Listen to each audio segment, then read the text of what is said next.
क्या आप लोगों को पता है कि भारत के अंदर 3,500 साल तक भारत की महिलाओं को, दलितों को, पिछड़ों को, आदिवासियों को पढ़ने का अधिकार नहीं था? तो भारत में महिलाओं के लिए पहला स्कूल किसने खोला पता है आपको या नहीं? जिसको पता है वो हाथ उठाओ।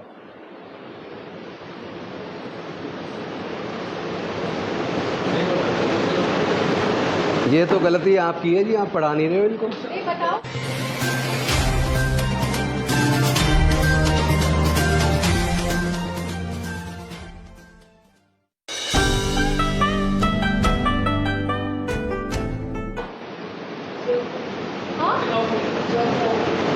महिलाओं के लिए पहला स्कूल सावित्रीबाई फूले ने खोला। ज्योतिबा फूले जी की पत्नी अनपढ़ थी, चूंकि महिलाओं को पढ़ने का अधिकार नहीं था, तो पहले ज्योतिबा फूले जी ने अपनी पत्नी को पढ़ाया। फिर उनकी पत्नी ने फातिमा शेख के साथ मिलकर 1 जनवरी 1848 को भारत में महिलाओं के लिए पहला स्कूल खोला। और जब पहला स्कूल खोला तो उनके ऊपर बहुत हमले हुए कि ये तो धर्म के ऊपर हमला है, हमारा धर्म महिलाओं को पढ़ने की इजाज़त नहीं देता, इसको स्कूल को बंद करो। और उन्होंने ज्योतिबा फूले के पिताजी को कहा कि या तो आप अपने लड़के को और उसकी पत्नी को कहो कि वो महिलाओं का स्कूल बंद करे, और वो अगर ऐसा नहीं करेगा तो तुम्हारा सामाजिक बहिष्कार कर दिया जाएगा। तो स्कूल से शाम को जब सावित्रीबाई फूले घर पहुंची और उनके पति ज्योतिबा फूले घर पहुंचे तो उनके पिताजी ने कहा कि या तो तुम ये स्कूल बंद करो वरना आप मेरा घर छोड़ के चले जाओ। तो सावित्रीबाई फूले और उनके पिताजी उनके पति ज्योतिबा फूले, उन लोगों ने स्कूल बंद करने से साफ इनकार कर दिया और अपने पिताजी का घर छोड़ दिया। तो इतनी महान शख्सियत सावित्रीबाई फूले और ज्योतिबा फूले थे। तो ये सब बच्चों को पता होना चाहिए सारे स्कूलों में कि भारत में महिलाओं का पहला स्कूल 1 जनवरी 1848 को सावित्रीबाई फूले और फातिमा शेख, इन दोनों ने मिलकर चलाया। ठीक है। दूसरा,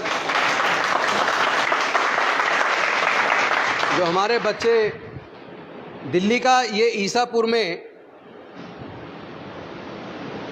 जो किस के द्वारा संचालित दिल्ली सरकार का पहला रेजिडेंशियल स्कूल है जिसमें आप लोग पढ़ रहे हैं, और ये स्कूल गरीब बच्चों के लिए, जिनके पेरेंट्स बच्चों को पढ़ा नहीं सकते, उनका खर्च नहीं उठा सकते, बेहद गरीब बच्चों के लिए स्कूल है।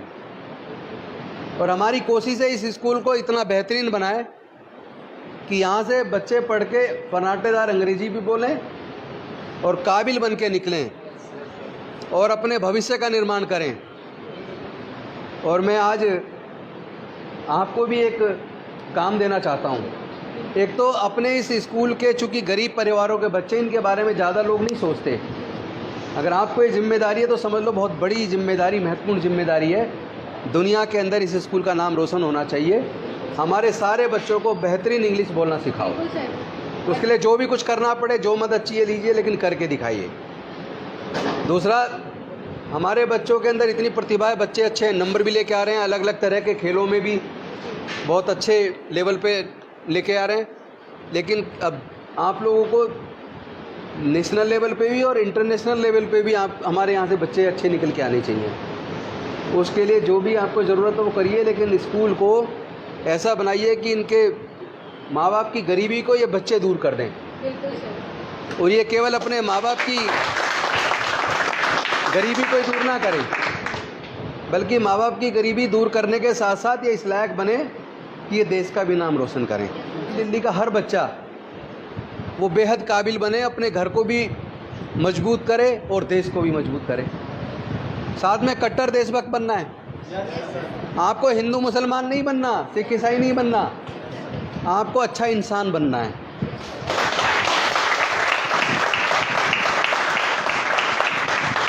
आपको किसी भी प्रकार के अंधविश्वास में भरोसा नहीं करना। अंधविश्वास, पाखंडवाद से कुछ नहीं मिलना। आपको जो भी कुछ मिलेगा वो केवल आपकी मेहनत से मिलेगा, आपकी काबिलियत से मिलेगा। और वैसे भी गरीबों को तो कोई वैसे मौका नहीं देता।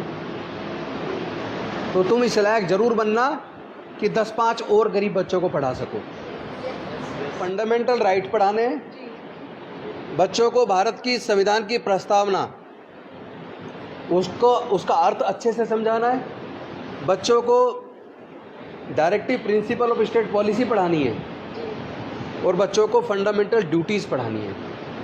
क्योंकि एक तरफ आर्टिकल 13 से आर्टिकल 32 तक फंडामेंटल राइट्स हैं जो भारत में सभी लोगों को भारत का संविधान देता है, दूसरी तरफ आर्टिकल 33 से आर्टिकल 50 तक केंद्र सरकार को, राज्य सरकार को संविधान ये निर्देशित करता है कि गरीब से गरीब के बच्चे को सरकारी खर्चे पे अच्छी शिक्षा मिले, कोई भूखा ना रहे, सबको रोजगार मिले, देश के संसाधनों में सबको बराबर हिस्सा मिले। यानी देश की सरकार की नज़र में सब बराबर है, सब साथ कैसे आगे बढ़ें, ये काम सरकारों को करना है जो सरकारें नहीं कर रही हैं। प्रेम पैदा हो, भाईचारा पैदा हो, अंधविश्वास और पाखंडवाद से बिल्कुल दूर रहना। कोई जादू टोने से नंबर नहीं आते, पढ़ने से आते हैं, पूजा पाठ से नहीं आते, ठीक है ना।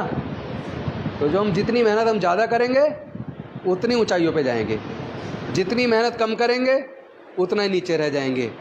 और आपको तो अपने माँ बाप से सबक लेना है, वो गरीब क्यों रह गए। अगर वो उन्हें पढ़ने का मौका मिला होता, अगर वो पढ़े लिखे होते, वो कामयाब होते, तो फिर आपको इस स्कूल में, जहाँ मतलब एकदम गरीबों के लिए खुला है स्कूल, उसकी ज़रूरत नहीं पड़ती।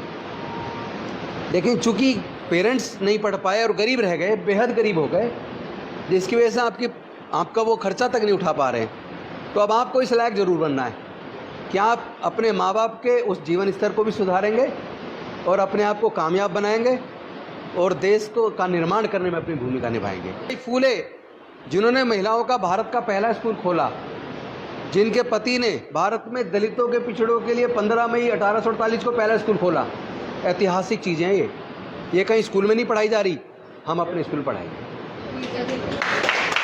और ये कुछ किताबें हम आपको देंगे, आप उसको वहाँ लाइब्रेरी में रखें। और भी कुछ किताबें डॉक्टर बाबा साहब अम्बेडकर को पढ़ाओ, सावित्रीबाई फूले जी को पढ़ाओ, और माता रमाबाई का बलिदान, 4 बच्चे जिनके इलाज के अभाव में मर गए, फिर भी उन्होंने और उनके पति डॉक्टर बाबा साहब अम्बेडकर ने पूरा जीवन लगा के 3500 साल की गुलामी से देश के 90% लोगों को आज़ाद कराया। उनके पढ़ने लिखने के रास्ते खोले, नौकरी के रास्ते खोले, आगे बढ़ने के रास्ते खोले, और देश के संविधान में ये व्यवस्था की अमीरों या गरीबों सबके लिए सरकारों को सबके लिए काम करना है, सबके लिए शिक्षा का इंतजाम करना, सबके लिए इलाज का इंतजाम करना, सबके लिए रोटी का इंतजाम करना है, सबके लिए काम का इंतजाम करना है।